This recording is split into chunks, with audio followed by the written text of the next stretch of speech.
It's time for some real education. We're talking about St. Augustine, the great father of the church, giving us advice 1,400 years later about the nature of surviving in a world that is persecuting you for your beliefs. He was a citizen of Rome in Africa. He was a professor of classical Greek literature and culture. He was a pagan, as he described himself, until his blessed mother, Saint Monica, encountered Christianity. She became a convert, and she kept working on her son, Augustine, until finally he looked into Christianity and became this incredible intellect on behalf of Christian ideology and theology.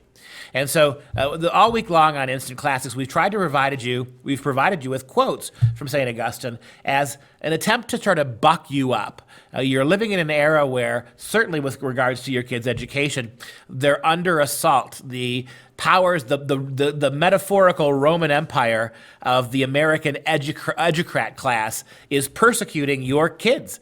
And so listen to Augustine. We get a sense from Augustine of ways to maintain our faith and our mental well-being when we're under such persecutions. Today's quote is an interesting one. It talks about his own personal struggle. One of the things that Augustine was, as a pagan, he was very fond of was visiting the whorehouses, visiting the houses of prostitution. He got quite addicted to that. Of course, in the Roman Empire, this was normal. It was not considered illegal. The state funded these, and they were considered legitimate businesses. And so one of the hardest things for Augustine when he became a Christian was to put that part of his life behind him. And you get this great quote from the Confessions. Chastity, he calls upon the Lord.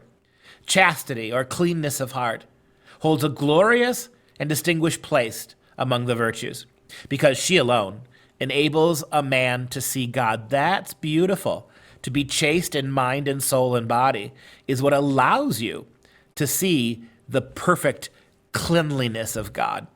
Hence, truth itself said, "Blessed are the clean of heart, for they shall see God."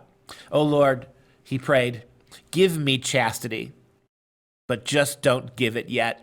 And what a fascinating thing. He was so caught on that particular sin that he would pray to God for chastity, but beg God, just not quite yet, haven't quite shaken the monkey off my back. It reminds me of St. Paul. You may remember that St. Paul talks about throughout his letters a certain thorn in his side, a certain sin which he never named, that even though he was doing the work of the Lord, even though he was risking his life, facing martyrdom for his beliefs, he couldn't get past that sin. We don't know what it was. It wouldn't surprise me if it was some kind of sexual sin, but we don't know. And it just goes to show you the nature of Christianity is that, even if you become the most highly refined Christian out there, your motives, your understanding of the faith is top notch, we still are creatures of sin. The body is a wasteland of sin. And so if you're a Christian who's struggling with your behavior while trying to reconcile your Christianity, take some comfort in knowing that the greatest Christians who've ever lived, from St. Paul to St. Augustine, had the same problems.